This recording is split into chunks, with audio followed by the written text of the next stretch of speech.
Good morning. I'm the Reverend Tom Rossiello, the minister of this congregation, and it's wonderful to be with you on this first Sunday of the new year and the last Sunday of our celebration of the season of light. If we have any guests with us today and you're so willing, and you're with us in the room, I'd love for you to stand so we can recognize you and say hello to you after the service. And if we have any guests on Zoom, please go ahead and type your name into chat and where you're from so our host can greet you there.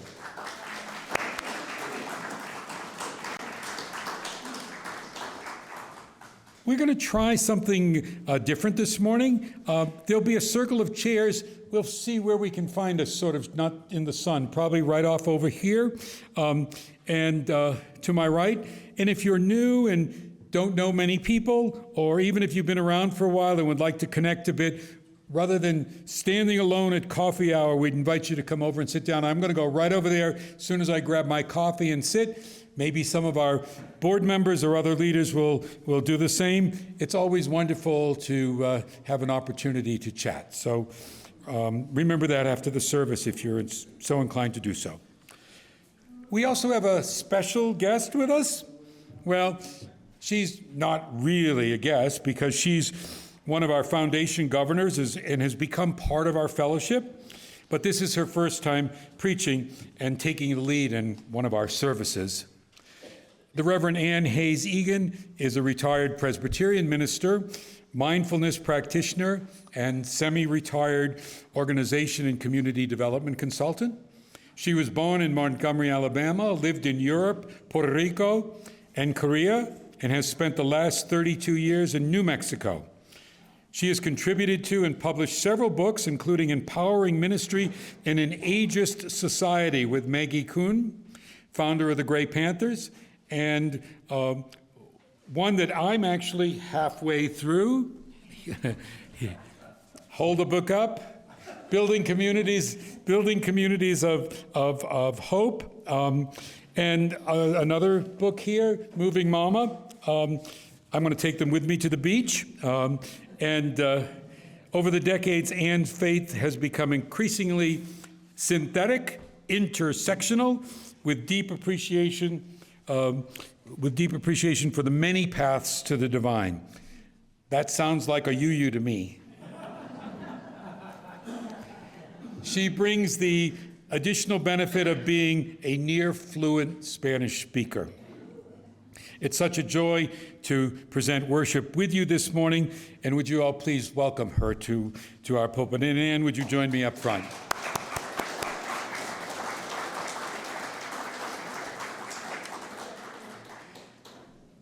During our season of light, we've recognized that many members of our fellowship who participate in Zoom, really 40 to 60 some weeks, we recognize that they bring light to us from the places all over the U.S., Canada, and Mexico, and including right here in San Miguel.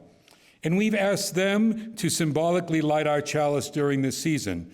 So now, with Diego's help, we go to Doug Chambers and Kathy Reilly to do just that. Good morning. I am Doug Chambers.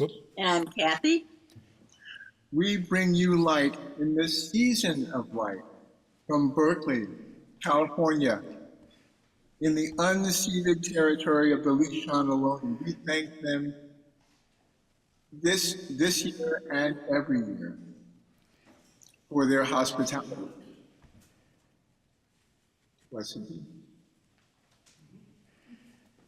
And I now invite you to join in the responsive words to the chalice lighting. They're going to appear on the screen, and they're also printed in your order of service.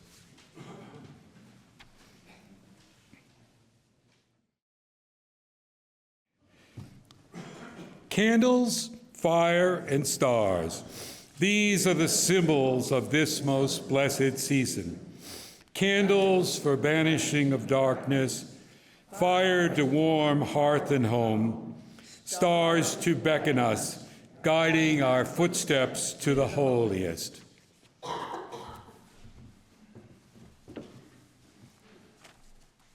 This morning we conclude our exploration of the season of light We've shared stories from different traditions.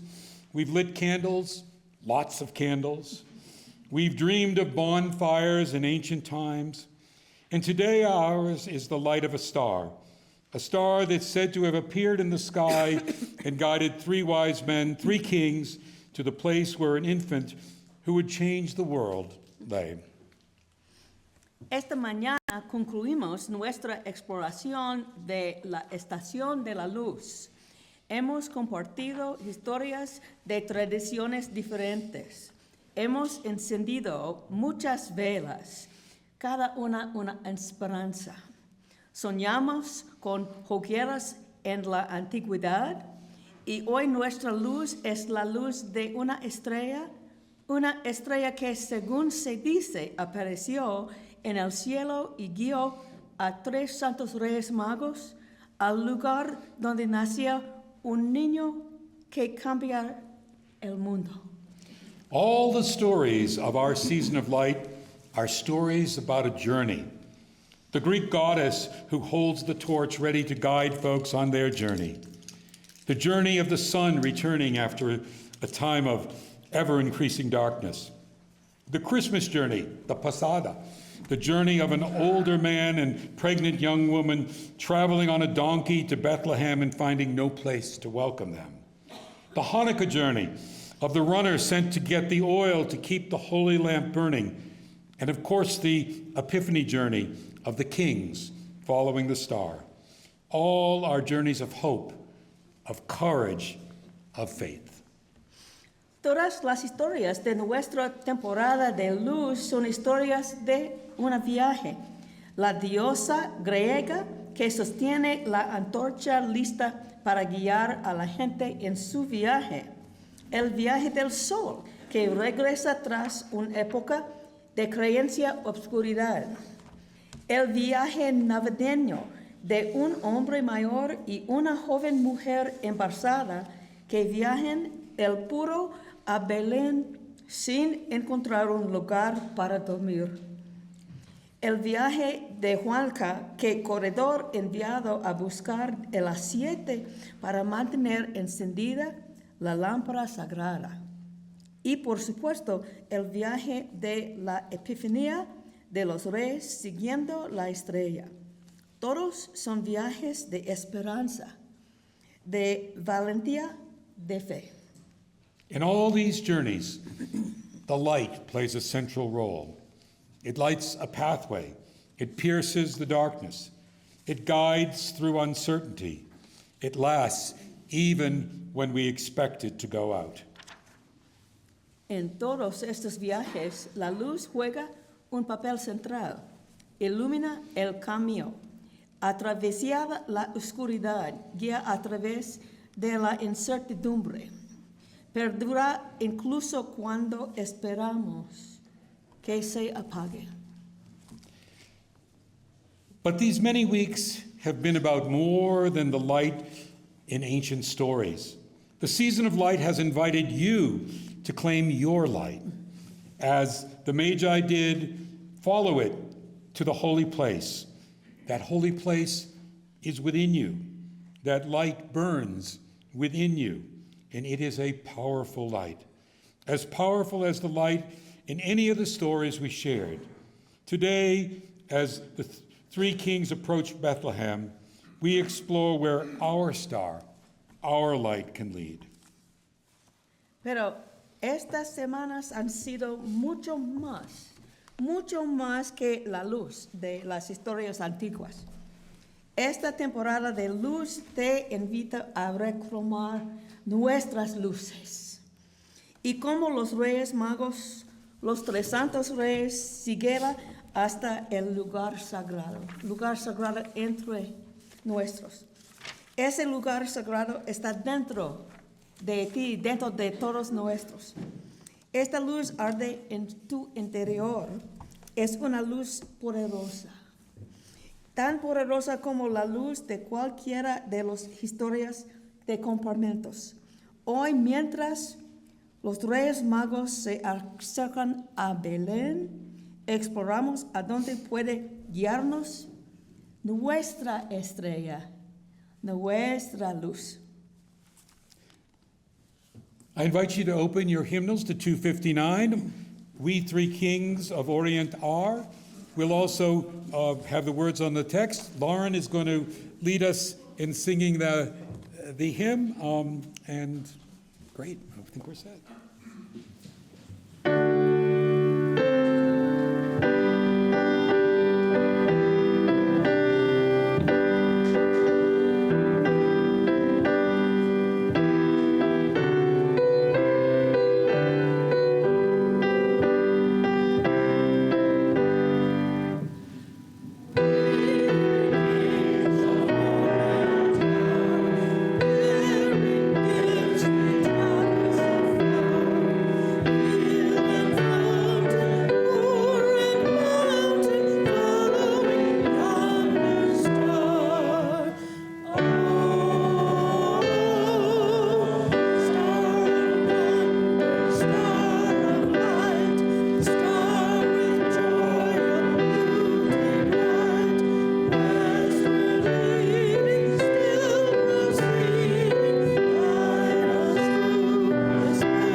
Please remain standing for our covenant.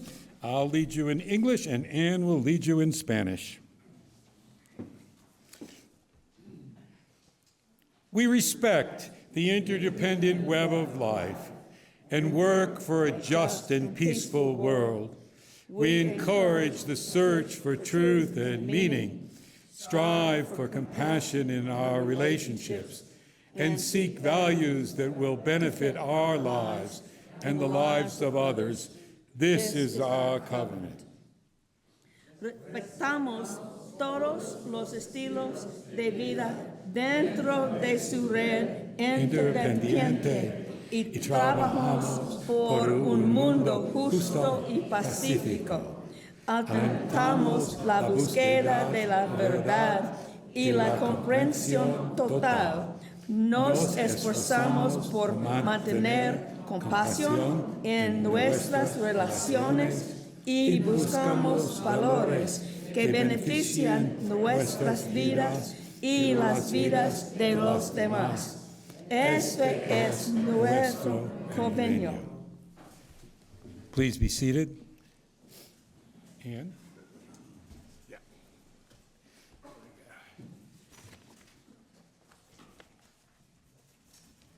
Let's find where we are.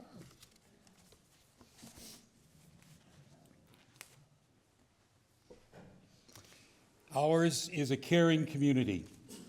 Each week, we share significant joys, sorrows, and concerns with the hope that by doing so, our hearts are opened to help and to reach out to each other.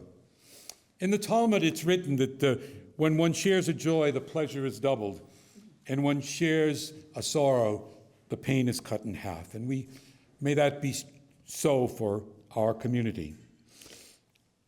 Each week, when we light those candles for each joy and sorrow, we indicate that that person or that thought or that prayer is with us, is held in all of our hearts this morning. If you'd like a joy, sorrow, or concern shared in an upcoming service, you may email it to me during the week, or you may write it on an index card, as several did this morning, for me to read it. If you are on Zoom, you may type it into the chat now, and Diego will keep a watch for that. We'll start with some joys. Always a good place to start. We light a candle of joy for Bill Dulcimer, who I had a 30-minute FaceTime call with 2 days ago. He was perfectly lucid and even cracking a joke or two. So we're so grateful that he's rallied. This is a joy from Malcolm and I. We became great uncles for the first time this week. Our nephew, Sam, who is Marion's son, who you know, and his wife, Amelia, had their first child. We welcome James Reynolds Lewis to the world.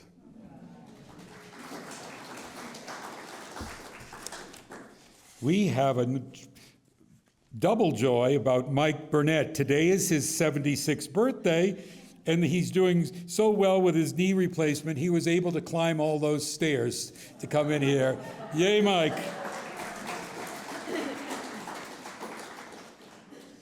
We have a joy from Karen from the UU community of Victoria, who sends their love to all of us in San Miguel at our fellowship. We light a candle of mourning sympathy for those injured or who lost their lives in that horrible New Year's Eve fire in Switzerland. This is a candle of great concern from Ellen Zucker, who joins us from Philadelphia. This is for her neighbors. They share my stoop. My Philadelphia home is a row house, and are good and kind people. I learned that there was a shooting in which 3 men were killed. I don't have the identities of the victim, but I fear one of the dead ones is my neighbor Luis, a very kind and generous man. He lived with his wife, Doris, and they always looked out for me.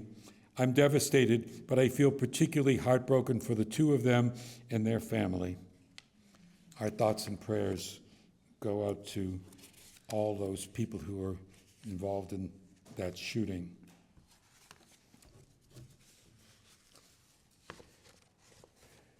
Diego, any? None, okay.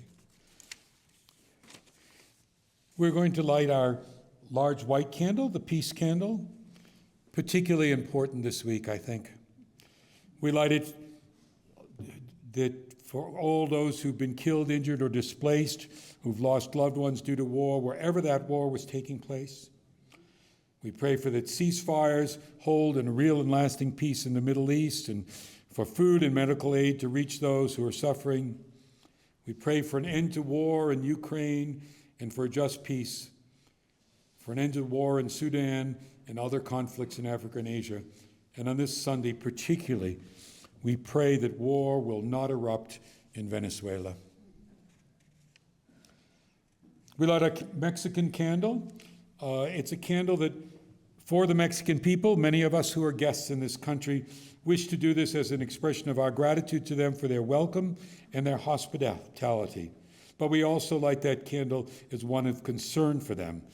Again, this week, there have been harsh U.S. policies hurting Mexicans, harsh and unjust treatment of Mexicans and other immigrants who are in the United States. And we'll just light a if we got a final small candle left, for all those joys, sorrows, and concerns held deep in our hearts, but which remain unspoken this morning. I invite you now into a time of prayer or reflection.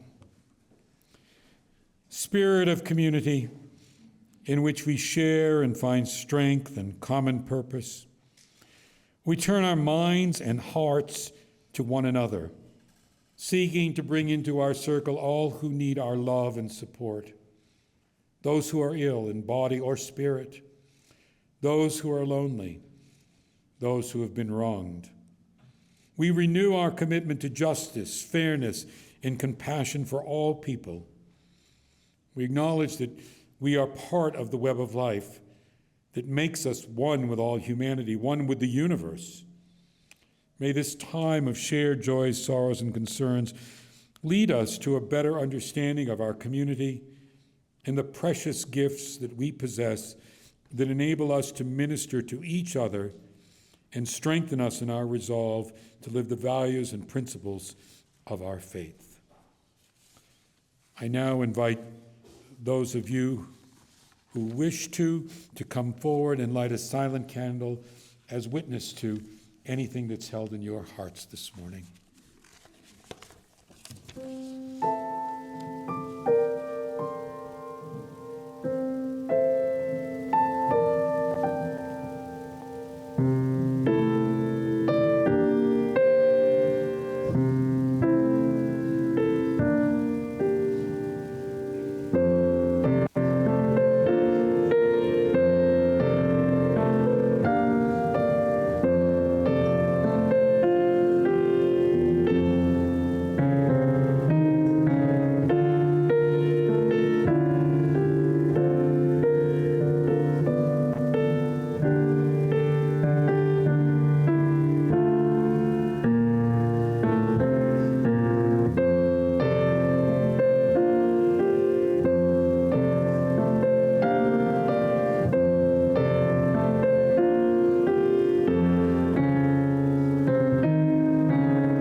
I invite you to turn to number 293 in your hymnal and rise as you're able. And join in singing our sermon hymn, which is O Star of Truth.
Please be seated.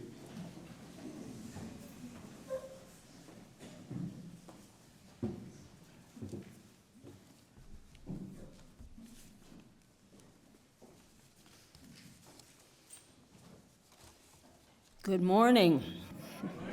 If I sound like I have marbles in my mouth, they're Pastille marbles. So, deep within us, there is an amazing inner sanctuary of the soul, a holy place, a divine center, a speaking voice to which we may continually return. Eternity is at our hearts, pressing upon our time-torn lives, warming us with intimations of an astounding destiny, calling us home into itself, yielding to these persuasions, gladly committing ourselves in body and soul, utterly and completely to this light within. It's the beginning of true life. It's a dynamic center, a creative life that presses to birth within us.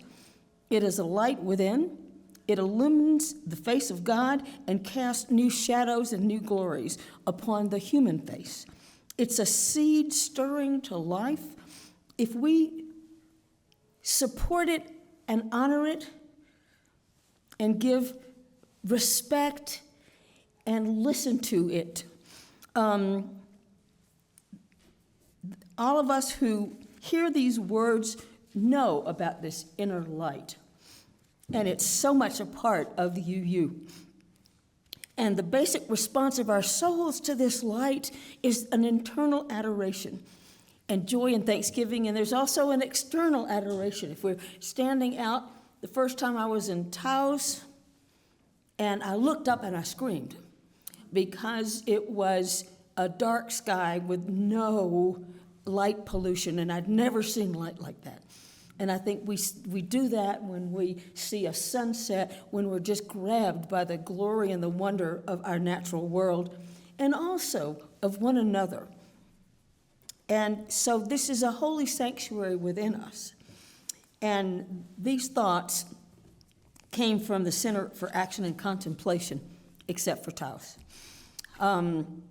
Across religions, Light symbolizes divinity, truth, and guidance from God's creation. From Genesis story in Christianity and John, and then also in Islam, Nur, the light representing divine wisdom and guidance, the Buddha as the enlightened one, Quakers emphasizing the light within God's spirit.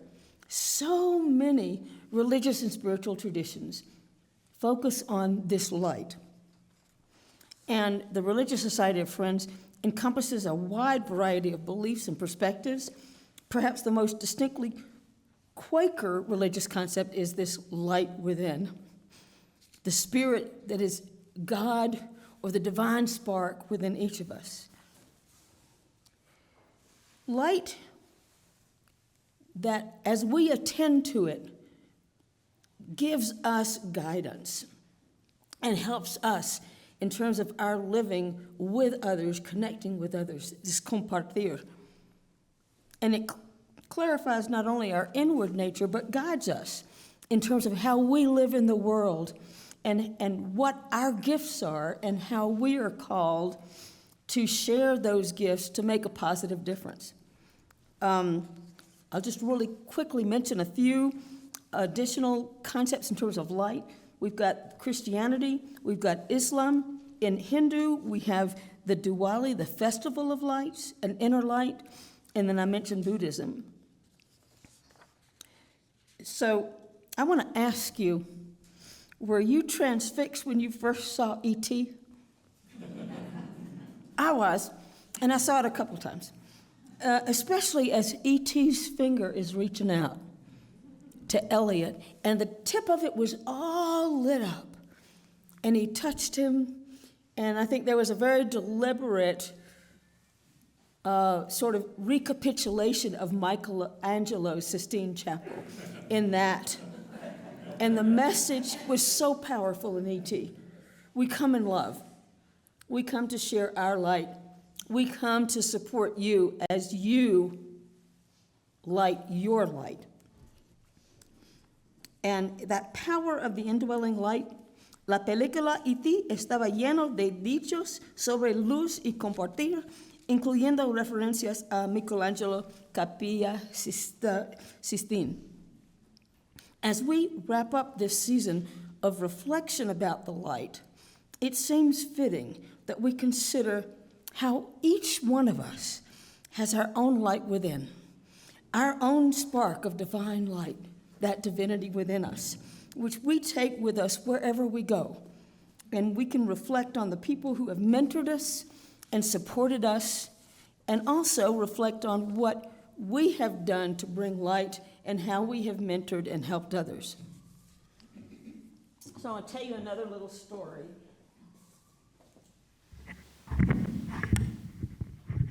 Well, let me know if you can't hear me. So my spiritual mother was Maggie Kuhn. And she was little and fierce. And Jurgen knows that. Jurgen worked with her. And what was wonderful was the light that she had. She was on fire to make a positive difference. And she lit up everybody around her. And when she would travel, she traveled all over the place after she was fired on account of age from the Presbyterian church. And she made a big deal about that. And I think she first mentioned that publicly on the Johnny Carson show, where she talked about all of this stuff. And Johnny Carson said, "Sounds like Gray Panthers to me." That's where she got her name. She went all over the country and the world, sharing about how we are called to share our lights, how we can make a positive difference for justice, justicia y compasión. And people would come up to her, and rather than talk about herself, she said, "Well, tell me, what do you do?" And she'd listen, and then she'd say, "That's very important. You need to do that." And people would walk away from her, standing up straighter, really filled and excited. And then she would also tell people who asked her, "Can you come and speak to our group or our community?" She said, "Oh yes, just call my office." So when she'd come back from her road trips, her administrative assistant had a very interesting time. And Maggie shared so much. She shared Haagen-Dazs, she shared flowers, she shared clothes. We wore the same size, so we go to Lord & Taylor. She was so full of life. And what she did is she made sure that she connected with the lives of all of these other people, their lives and their light. And she was able to raise hell for the greater good, as John Lewis talked about it later. And no matter who we are or how we're created, each of us has a special light, and it's ours. And it's, it could shine brightly, it could be warm and colorful and small. It doesn't matter. It's that each one of us has our light, and each one of us is gifted with talents and things that we can share and do, and with insights and with passions. And so as we do that, not only individually, but all together, we make a huge difference. Maggie Kuhn, mi mentor, amiga y madre espiritual, estaba llena de luz y fuego de pasión sobre inclusión y justicia. Y en su vida ella toca mucha gente, y es como E.T. es de luz, each one of us, and like these lights, lighting and sharing. And so what I'd love to do, as we think about her, she used to stand up, and she had two things that I loved hearing about. One of them, as she got more and more arthritic, she would do what we call the Rock of Ages. And thank you very much. And she would sit down and she would start to rock. And that would give her the momentum to stand up. She also did something I'd love for all of us to do. And that was called the Gray Panther growl. Okay? And so what you do is you go like this. Okay? And then you stick your tongue out. Poderoso, poderoso, poderoso. Okay. And as I sit here and I see Stan back there, it makes me think of the Writers' Conference last February, the last day of the Writers' Conference. It was Saturday night, and Susan Page announced, I've got some really sad news. The USAID has yanked its funding from Abba House. There's a fundraiser in Aldea on Monday. So I came to the fundraiser on Monday, and where I first met Paula Peace. And there were over 300 people. We couldn't replace that big amount of USAID funding that was pulled. But there was such a wonderful energy in the room because we realized that juntos, together, we make a difference. And so this inner light of ours is full of reality and potential. And many times, I think especially as we get older, we realize that our potential is really amazing.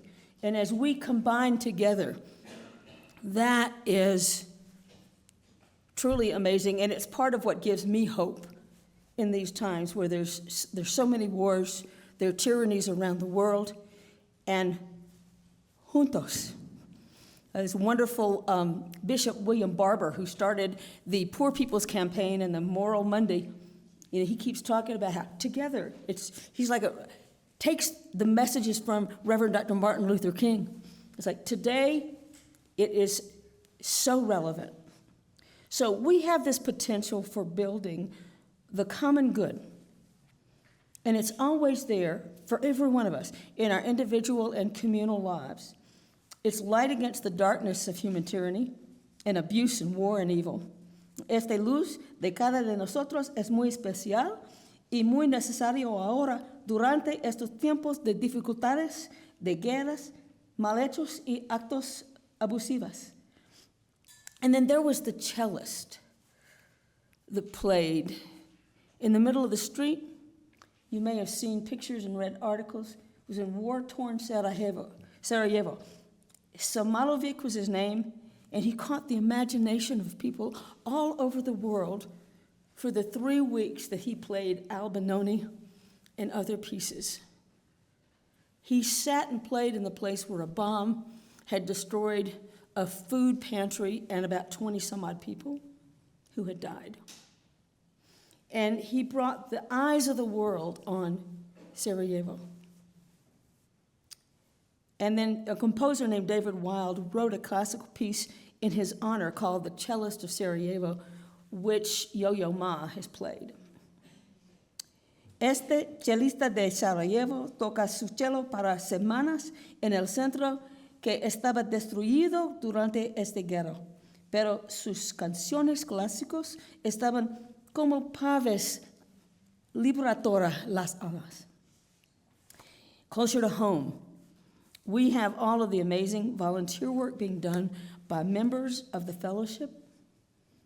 And we find this loving light shared in so many places. And I'm still learning because there's so much that's being done. There's the care team, education, volunteers who help at different agencies, the Social Justice Foundation, women's groups, young explorers, boards and committees, outreach to new residents and visitors, and Mexican trade.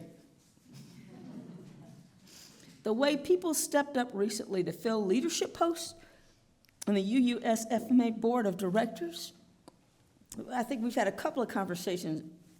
You know, Mary Lou, thank you.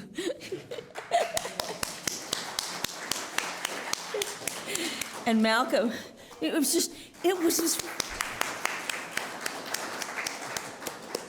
that's luz y compartir. And so moving forward, there is a full board of directors. There are all these people, all of these willing hands, and lights. As we look around the room, we represent light reflected.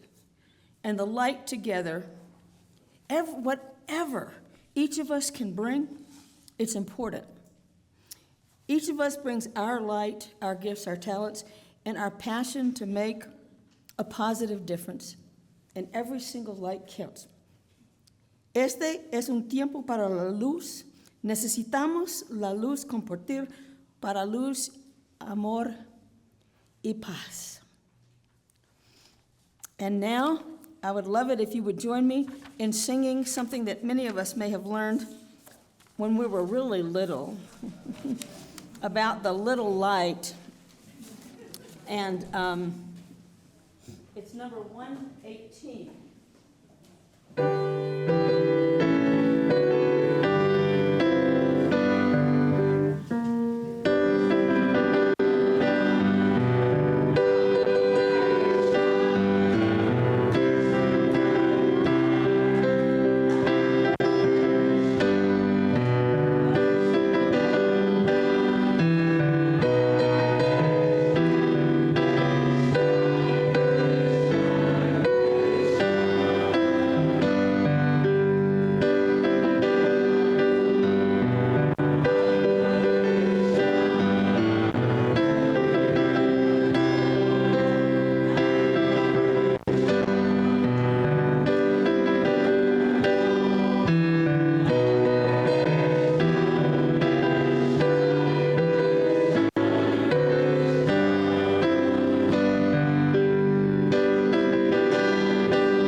And now is our time for generosity.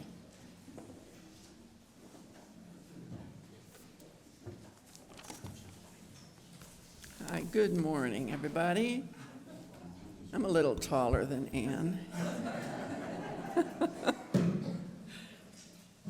On this first Sunday of the new year, we remind ourselves to open our hearts to both give and to receive in a spirit of generosity. As the baskets are passed today, we dedicate these gifts, freely given and gratefully received, to the work of this fellowship.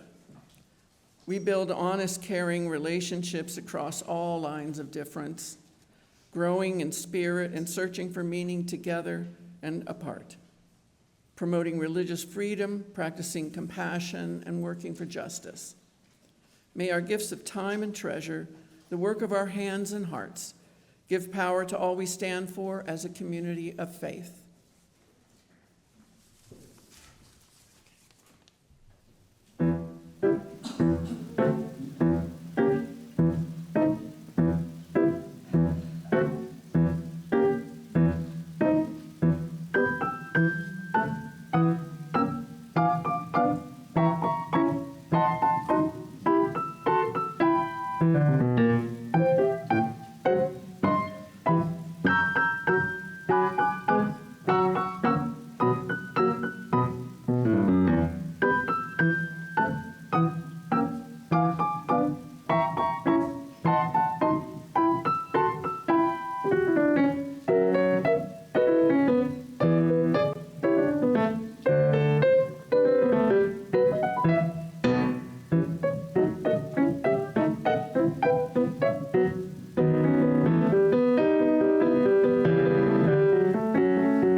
Thank you, Maura. That was lovely, fun. So we have just a few short announcements for ending our service, and then we'll go into benediction and postlude. As Tom said, we're going to be more often and more strongly encouraging people to be inclusive when you come, when you sit, chat, when you go for coffee and refreshments. So at the end of this service, we'll pull some chairs over to one of the shady spots, and we encourage you to sit and chat with people, some that you may not know. And if you have a hard time standing, especially, that would be a great idea for you as a way to meet people. Reverend Tom will join you. I will probably make my way over there too, but anybody who would like to should certainly feel welcome. A couple of reminders. Tom will be giving a UU 101 class. It's a 3-series class. For those of you interested in learning about Unitarian Universalism history and current actions, it's very well received, very popular. There is a manila folder on the information table, sort of towards the left corner, where you can take the survey. It's not signing up yet, it's just a survey for you to put your name down, what time of day, what day of the week would work for you, whether you'd prefer online or in person. And with those results, Tom will plan what the best way is to make this class work. I just have a quick testimonial. I did this last year. It was fantastic. I didn't know what to expect. I didn't know about the history going back hundreds and hundreds of years. It was wonderful. Testimonial. Oh, of course it was. Yeah, right. Well, and we've had repeat people who will go because it is just so interesting, and Tom's great at teaching it. For those on Zoom, at the very bottom of the online order of service, you should find an announcement and a link to click on the survey. The link is working on the web page now, and it'll be in the newsletter this Thursday. So you have lots of opportunities to fill out the survey. So I think, middle of January, people should have done that, so you have an idea. Okay, great. And I think that's all the announcements, except to have a great start to the new year and stay healthy.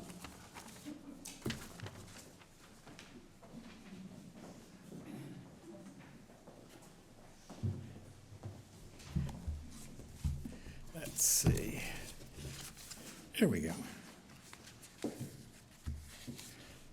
As you know, we end our service each week by sharing a benediction. Benediction simply means good words to take with you for this particular week coming up. And Ann and I are both very fond of these words by Howard Thurman that are most appropriate for today. When the songs of the angel is stilled, when the star in the sky is gone, When the kings and princes are home, when the shepherds are back with their flocks, the work of Christmas begins, to heal the broken, to feed the hungry, to release the prisoner, to rebuild nations, to bring peace among the people, and to make music in our hearts. we extinguish our light, but not the spirit of the light that we carry with us forward from this season of light through the rest of the year. May you go in peace.